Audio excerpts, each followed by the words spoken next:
সায়েন্সের fun and exciting experiments তোমাদের সঙ্গে করার জন্য এনটিভির বিজ্ঞান ভিত্তিক অনুষ্ঠান বিজ্ঞানে আনন্দ। Science may be a bit complicated but to make it easy for us. আমাদের সাথে আছে বুয়েটের শিক্ষার্থী আতিক খান। ভাইয়া কেমন আছো তুমি? ভালো আছি, তুমি কেমন আছো? আমি অনেক ভালো আছি এবং আমরা কিন্তু দেখছি আজকে আমরা অনেক ইন্টারেস্টিং এলিমেন্টস নিয়ে এসেছি। আমরা কি এক্সপেরিমেন্ট দিয়ে আজকে শুরু করছি? আমরা আজকে মূলত কেমিস্ট্রির একটা এক্সপেরিমেন্ট করব। আচ্ছা। আমরা হাইড্রোজেন গ্যাস যে কতটা উদ্দায়ী বা কতটা বিপজ্জনক এই বিষয়গুলোই কিন্তু আজকে আমরা এই এক্সপেরিমেন্টের মাধ্যমে দেখব। ওকে, তাহলে আমরা শুরু করি। আচ্ছা, আমার কাছে কি কি আছে একটু বলে নেই। আমরা হচ্ছে একটা কেমিক্যাল রিঅ্যাকশন করব। সেইখানে হচ্ছে গিয়ে সোডিয়াম হাইড্রোক্সাইড নিব। সোডিয়াম হাইড্রোক্সাইড মানে কস্টিক সোডা, এটা কস্টিক সোডা। সাথে হচ্ছে গিয়ে অ্যালুমিনিয়ামের বিক্রিয়া দিব। তাহলে এই কারণে আমি অ্যালুমিনিয়াম ফয়েল নিয়ে অনেক, নিয়েছি। হ্যাঁ, আমাদের বাসায় অ্যালুমিনিয়াম ফয়েল আছে। আমার একটা কোশ্চেন, কস্টিক সোডা কিন্তু একটা কমন নেম না, এটা আমরা কোথায় পেতে পারি? এটা হচ্ছে গিয়ে বাচ্চারা যদি কিনতে চায় তাহলে হচ্ছে গিয়ে কেমিক্যাল যে ল্যাবগুলোতে আছে ওইগুলোতে পাওয়া যাবে, তাছাড়া রঙের দোকানে পাওয়া যায়। কিন্তু কস্টিক সোডাটা কিন্তু একটু বিপজ্জনক, যেহেতু ক্ষার সোডিয়াম হাইড্রোক্সাইড, তাই এটা হাতে ডাইরেক্ট টাচ করা উচিত না। আমরা হচ্ছে গিয়ে এখানে দেখো স্পুন রাখছি আর কি। আচ্ছা, তাহলে আমরা শুরু করি। আচ্ছা, শুরু করি। তাহলে হচ্ছে প্রথমে আমাদের যে রিঅ্যাকশনটা এটা হচ্ছে গিয়ে অ্যালুমিনিয়াম, কস্টিক সোডা বা সোডিয়াম হাইড্রোক্সাইড আর পানির রিঅ্যাকশন। আচ্ছা আচ্ছা, সোডিয়াম অ্যালুমিনেট উৎপন্ন হবে আর এখান থেকে হাইড্রোজেন গ্যাস উৎপন্ন হবে। আচ্ছা, তাহলে ফার্স্টে আমরা এইখানে এই যে দেখো আমার কাছে একটা বোতল আছে, এই বোতলে আমরা আজকে পানিটা ফিল করে নিই। ওকে, ঠিক আছে, তুমি ট্রাই করো, দেখো। আচ্ছা, পানিটা ফিল করো।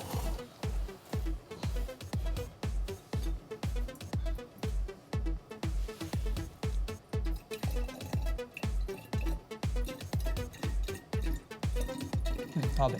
ওকে, আচ্ছা, তাহলে আমরা এখানে পানি দিয়ে ফিল করে নিলাম। এখন আমরা এই পানিটার মধ্যে কস্টিক সোডা অ্যাড করব। আমি এখানে দেখো কস্টিক সোডা নিয়ে রাখছি। বেশ খানিকটা কস্টিক সোডা আমি দিব, কারণ হচ্ছে গিয়ে আমার এখানে রিঅ্যাকশনটার জন্য পর্যাপ্ত পরিমাণ কস্টিক সোডা প্রয়োজন হবে। আচ্ছা। কস্টিক সোডাগুলো দেখছি ক্রিস্টালের মতো, এটা কিন্তু পাউডার না। না না, ক্রিস্টাল ফর্ম করে রাখছে। আমরা হচ্ছে একটু একটু করে অ্যাড করে দেই। 50% এর মতোই দিয়ে দিব। ওকে,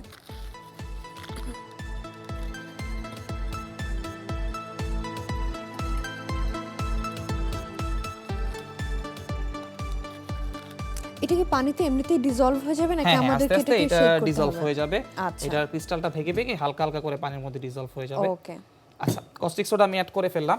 এইবার হচ্ছে এর মধ্যে আমরা অ্যালুমিনিয়াম অ্যাড করব। এবং আমরা কিন্তু শুধু ডাইরেক্ট এই অ্যালুমিনিয়ামটা দিয়ে দিলে হবে না। আমরা হচ্ছে যাতে এটার সারফেস এরিয়া বাড়ে, রিঅ্যাক্ট করতে যাতে সুবিধা হয়, এই কারণে এটারও সেম এরকম ছোট ছোট বল বানায় আমি এর মধ্যে অ্যাড করব। ওকে, চলো তুমিও একটু হেল্প করো। তাহলে আমিও তোমার সাথে অ্যালুমিনিয়াম ফয়েলের বল বানাই। ওকে, আমরা হচ্ছে গিয়ে ছোট ছোট করে বলগুলা বানাই নিচ্ছি। ওকে,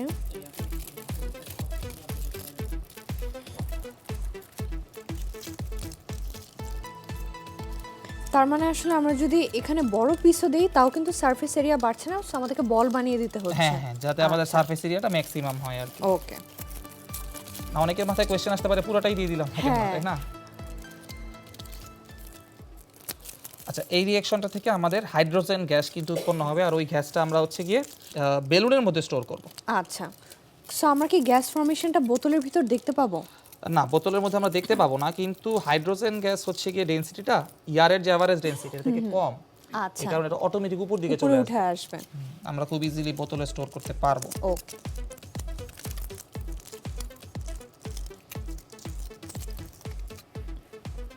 এটা হচ্ছে তাহলে আমাদের অ্যালুমিনিয়ামের বলগুলো আমরা এখানে রাখলাম। তাহলে আমরা এটা অ্যাড করব, আর উপরে হচ্ছে কি এখানে আমরা একটা বেলুন লাগিয়ে নিব। আগে আমি টেস্ট করে নিই বেলুনটা ঠিক আছে নাকি। ওকে,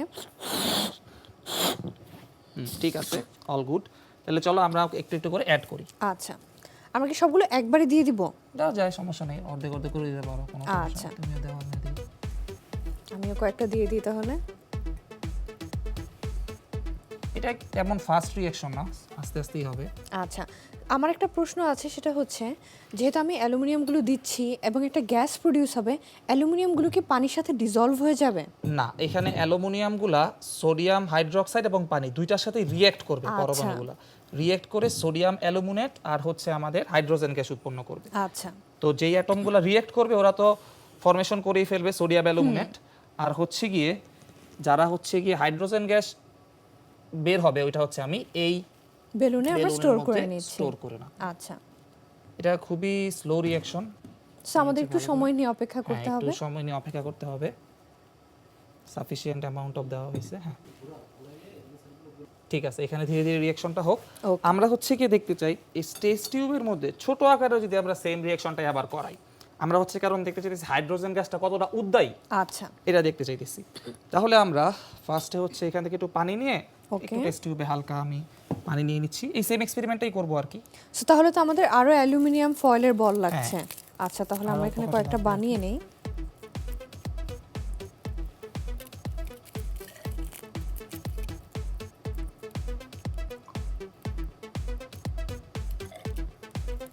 ছোট বল হলে ভালো, হ্যাঁ ঠিক আছে, ছোট করে বানাইছো।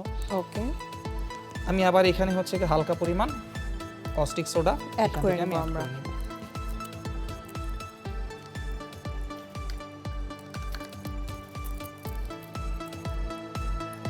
আমরা কিন্তু এখানে আস্তে আস্তে দেখতে পাচ্ছি যে একটা রিঅ্যাকশনের মতো দেখা যাচ্ছে, হালকা হালকা বাবলস হচ্ছে। বাবল উঠতেছে, তার মানে হচ্ছে এখান থেকে আমাদের হাইড্রোজেন গ্যাসগুলো বের হইতেছে। আচ্ছা আমাদের এখানে অনেকগুলো ছোট ছোট বল আছে অ্যালুমিনিয়ামের। ধরো রোজা দাও, আমি এখান থেকে কয়েকটা আচ্ছা। নিয়ে এখানে অ্যাড করে দিই। আচ্ছা আমরা তাহলে এখানে অ্যাড করে নিচ্ছি।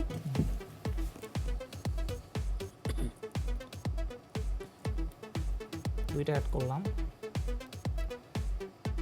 এখানে হচ্ছে একটু কিছুক্ষণ রাখলে দেখবা যে ধীরে ধীরে হাইড্রোজেন গ্যাসটা উৎপন্ন হইতেছে। দেখো তো এখানে দেখা হ্যাঁ যাচ্ছে আমরা নাকি? কিন্তু বাবলস দেখতে পাচ্ছি। হ্যাঁ হ্যাঁ, আমরা যদি এই যে ভাবে ধরি reactionটা এখানে খুব ভালো হ্যাঁ। দেখা যাচ্ছে। এবং অলমোস্ট কিন্তু মনে হচ্ছে যে অ্যালুমিনিয়াম ফয়েলটা কোরোট করে কিন্তু উপরে হ্যাঁ, উঠছে। হুম আমি এটা একটু স্টিল করে রেখে দিচ্ছি, কারণ হচ্ছে গিয়ে গ্যাসটা যেটা ফর্ম হবে এটা আমি যাচ্ছি যে পুরাটা হচ্ছে গিয়ে চলে Fill up আসুক, হয়ে হ্যাঁ আসবে fill up উপরে। হয়ে আসুক। আচ্ছা তারপরে আমরা এখান থেকে যেহেতু হাইড্রোজেন গ্যাস হালকা বাতাস থেকে বা হচ্ছে ঘনত্ব কম, ও অটোমেটিক উপর দিকে চলে আসবে। আচ্ছা তারপর আমরা টেস্ট করব এই যে এখানে যদি আমরা একটু লাইটার দিয়ে আগুন লাগাই দিই তাহলে হচ্ছে কি রকম ভাবে রিঅ্যাক্ট করে। আচ্ছা এখানে কি এক্সপ্লোশন হওয়ার একটা চান্স খুবই আছে? অল্প হাইড্রোজেন গ্যাস এক্সপ্লোশন হইতো যদি এখানে করতাম। আচ্ছা এই কারণে হচ্ছে এখানে না করে আমি ছোট পরিসরে দেখানোর জন্য এখানে নিয়ে ওকে আসছি। সো এক্সপেরিমেন্টের জন্য একটু সেফটি আমাদের দরকার আছে। আমি এক কাজ করি, সেটা হচ্ছে এই হালকা করে এটা আটকায় রাখি, কারণ হচ্ছে কি উপর দিকে চলে আসতেছে তো গ্যাসগুলো ও বের হয়ে চলে বের যাবে। হয়ে চলে হ্যাঁ, যাবে।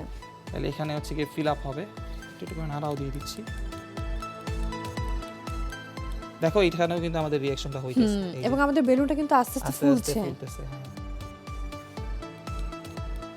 তো এখানে আমরা খুব ইজিলি কিন্তু এভাবে হাইড্রোজেন গ্যাস সংগ্রহ করতে পারি।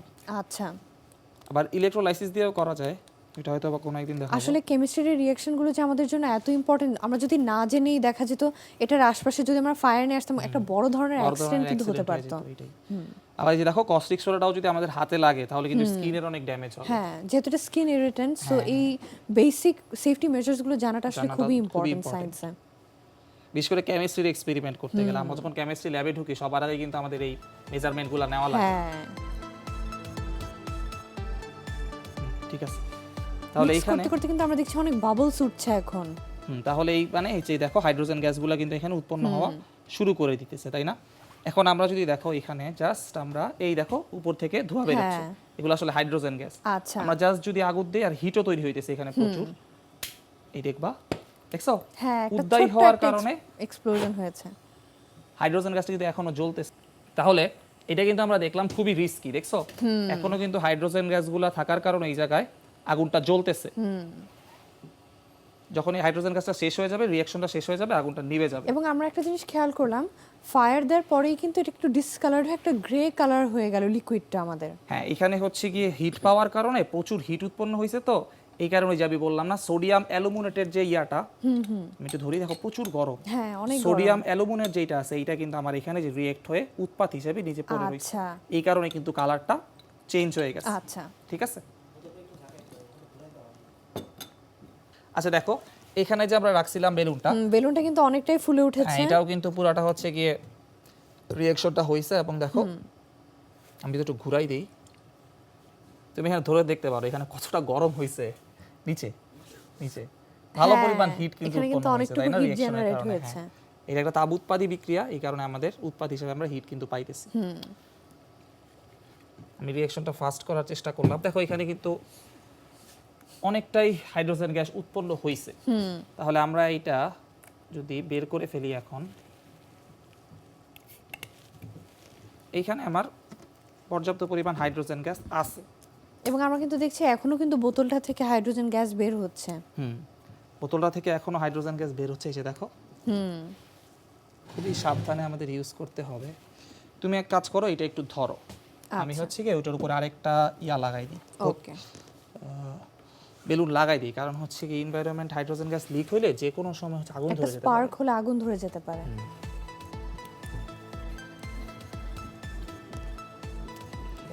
ওকে এটা একটা ক্লিপ দিয়ে নেই। আমি চেষ্টা করব যে এটাকে উড়ানো। আচ্ছা, যেহেতু এটা লাইটার দেন এয়ার, সো এটা বেলুনটা উড়ার একটা পসিবিলিটি আছে। এবং এখানে যদি সুতা লাগাই দিই তাহলে sufficient amount of hydrogen gas যদি থাকে তাহলে আমরা খুব ইজিলি দেখবো এটা উপরের দিকে উঠতেছে। যেটা কিন্তু আমরা এখনো দেখি রাস্তায় যে হাইড্রোজেন বেলুনগুলো আছে ওগুলো কিন্তু ছেড়ে দিলে আকাশে উড়ে যায়। ওগুলোর ভিতরে হাইড্রোজেন আসলে থাকে না, হিলিয়াম থাকে। আচ্ছা, ও কারণ আই সি। হাইড্রোজেন তো অনেক উদ্দায়ী, এটা হ্যাঁ, খুবই হ্যাঁ, রিস্কি হ্যাঁ, আসলে। আচ্ছা, কারণ যে এই আচ্ছা। বেলুনটাকে আমি রাখছি, যদি এইটার আশেপাশেও একটু আগুন লাগে হ্যাঁ, ব্লাস্ট হয়ে হচ্ছে গিয়ে আচ্ছা। ফুটে যাবে। এইভাবে হচ্ছে আমরা হাইড্রোজেন গ্যাস বানায় ইচ্ছা করলে কিন্তু বেলুন এরকম তৈরি করতে পারি, গ্যাস বেলুন, যেগুলো আমরা ছেড়ে দিলে উপর দিকে কিন্তু উড়ে যাবে। আগুনের আশপাশে নেওয়া কিন্তু যাবে না, একটা বড় খুব ধরনের সাবধানতার সাথে কাজটা করতে হবে। ভাইয়া আমরা এখনো দেখতে পাচ্ছি আমরা আরো ইন্টারেস্টিং এলিমেন্টস নিয়ে এসেছি। এখন আমরা কি নিয়ে এক্সপেরিমেন্ট করব? আমরা আসলে সবাই জানি যে তেল আর পানিতে মিশে না, কিন্তু আমরা আজকে তেল আর পানিকে মিশানোর চেষ্টা করব। আচ্ছা, সো দ্যাটস প্রিটি ইন্টারেস্টিং। তাহলে আমরা কি কি ইনগ্রেডিয়েন্টস নিয়ে এসেছি এর জন্য? পানি, তেল আর আমাদের একটা ম্যাজিক এলিমেন্ট আছে, আচ্ছা, সব জায়গায় পাওয়া যায়, বাসায় আমরা অনেক ইউজ করি, পরে বের করব। ওকে আচ্ছা, তাহলে ফার্স্টে তেল আর পানি মিশে না এটা একটু দেখানোর চেষ্টা করি। ওকে। তুমি এখানে আমার জন্য একটু পানি ভরে দাও। এবং না মিশার কারণটা খুব সম্ভবত ডেনসিটি ডিফারেন্সের জন্য। ডেনসিটি ডিফারেন্সের জন্য একটার উপর ভাসে, কিন্তু না আচ্ছা। মিশার কারণ কিন্তু অন্য ডেনসিটি কিছু। না। আমি হচ্ছে এবার তেলটাকে অ্যাড করে নিব, আবার সোয়াবিন তেলে এখানে নিছি আমি just। আচ্ছা,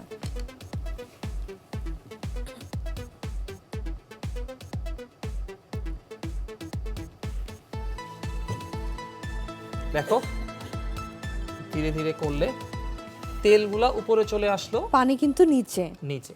তার মানে হচ্ছে আমার এখানে তেলের ডেনসিটি পানির ডেনসিটি থেকে কম, কম। এই কারণে তেলটা আমার উপরে চলে আসছে, পানিটা নিচে। কিন্তু মিশতেছে না কেন? এইটা তো আমারও কোয়েশ্চেন। মিশতেছে না কারণ কেমিস্ট্রির একটা খুবই ইম্পর্টেন্ট প্রিন্সিপাল আছে, লাইক ডিজলভ লাইক। যে আচ্ছা। যার মতো সে তার মধ্যে মিলে। যেমন ওয়াটার মলিকিউলগুলা যদিও সমযোজী যৌগ, তাও এটার মধ্যে পোলার আয়ন হয়। কেন? পোলার মলিকিউল আর কি ওয়াটার। কেন পোলার মলিকিউল? যদিও সমযোজী যৌগ, তাও পোলারিটির ডিফারেন্সের কারণে, হাইড্রোজেন আর অক্সিজেনের কারণে এর একটা লব্ধি ডাইপোল মোমেন্ট থাকে। আচ্ছা, এই ডাইপোল মোমেন্টটা থাকার জন্য পানিকে বলতেছি আমরা পোলার দ্রাবক বা পোলার মলিকিউল। আচ্ছা, আর তেল যেটা আছে এইটা হচ্ছে পিওর সমযোজী একটা যৌগ।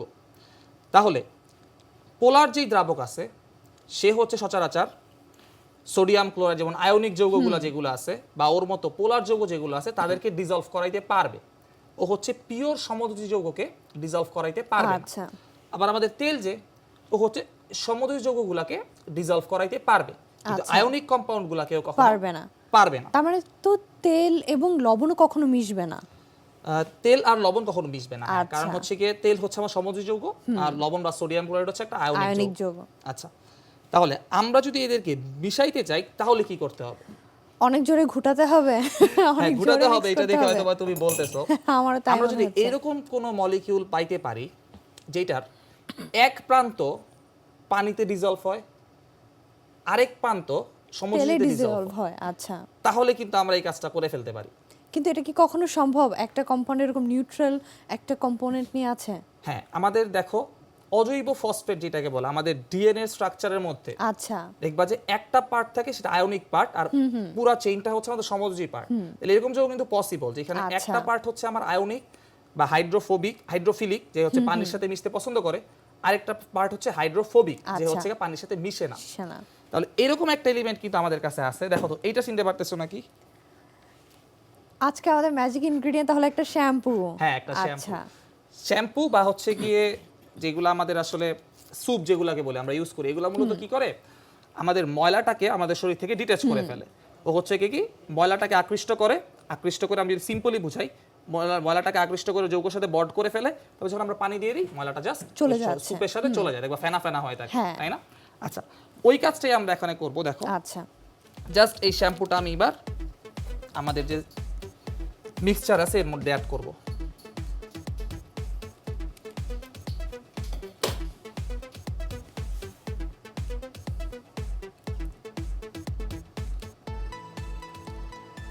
আমরা কিন্তু এখানে দেখছি কিছু শ্যাম্পু পানিতে যাচ্ছে, কিছু শ্যাম্পু কিন্তু তেলেই রয়ে গিয়েছে। এখানে দেখো শ্যাম্পুটার ডেনসিটি হচ্ছে গিয়ে পানি থেকেও বেশি, এই কারণে হচ্ছে পুরোপুরি নিচে চলে যাচ্ছে, একদম নিচের মধ্যে চলে আসছে।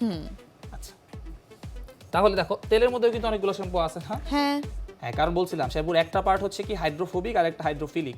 আচ্ছা আচ্ছা, এইবার তুমি যদি এটাকে মিক্সচার করো দেখো কি হয়। ওকে, তাহলে আমি এটা দিয়ে মিক্স করব। ওকে,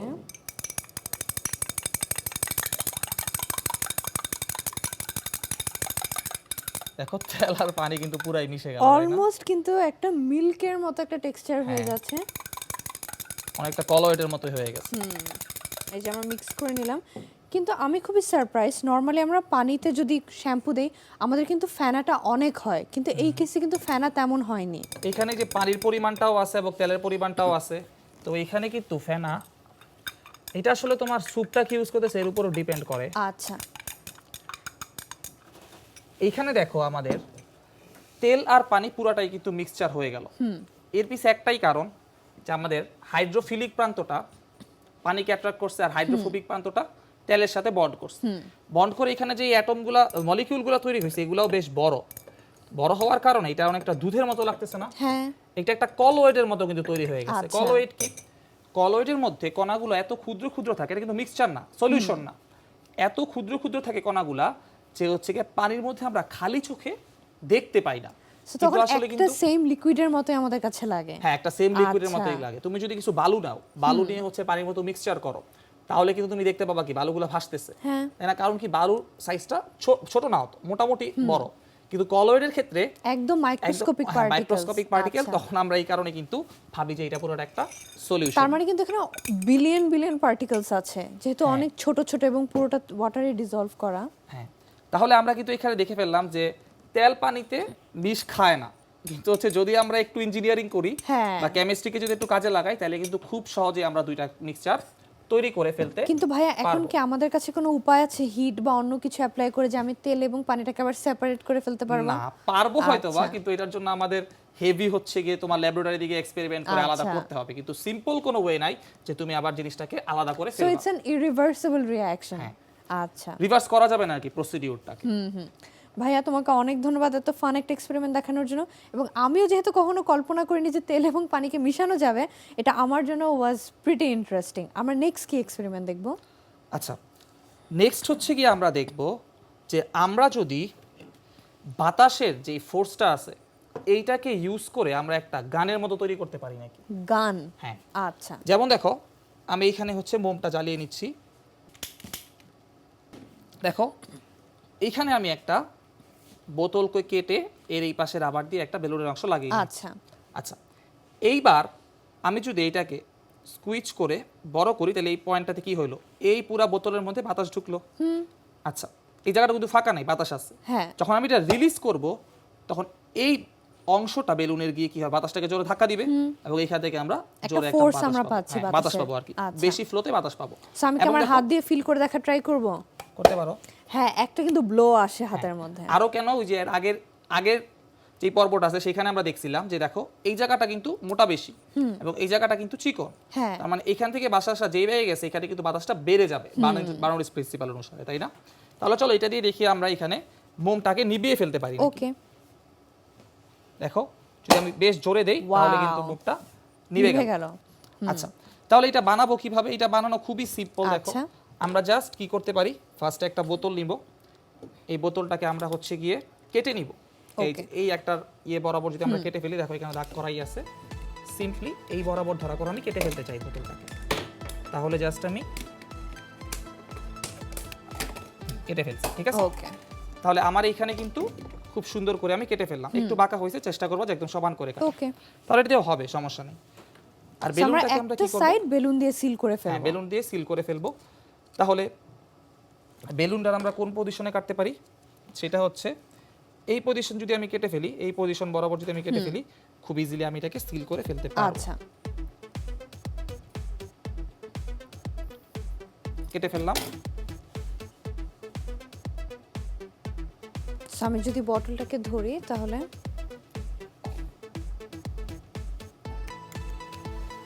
আমরা এই বড় এন্ডটা সিল করে ফেলছি। এই হয়ে গেছে। ওকে, এবার হচ্ছে কি রাবার দিয়ে একটু যদি শক্ত করে বেন্ড করে দেই তাহলেই কিন্তু আমার কাজটা হয়ে যাচ্ছে। আচ্ছা, আমরা জাস্ট একদম টাইট করে লাগিয়ে নিচ্ছি যেন খুলে না যায়। হয়ে গেছে। ওকে, জাস্ট এইবার যদি আমরা টান দিয়ে করি দেখো, হ্যাঁ। এই সেম জিনিসটাই কিন্তু আমরা খুব ইজিলি বানাই ফেললাম। সো ভাইয়া, আমরা এখন একটা নতুন সেম ইনস্ট্রুমেন্ট বানালাম, আমরা কি একটু দেখবো এটাও কাজ করে কিনা? আচ্ছা চলো এটাও আমরা টেস্ট করে দেখি। আচ্ছা। ফার্স্ট আগুনটা জ্বালিয়ে নিলাম।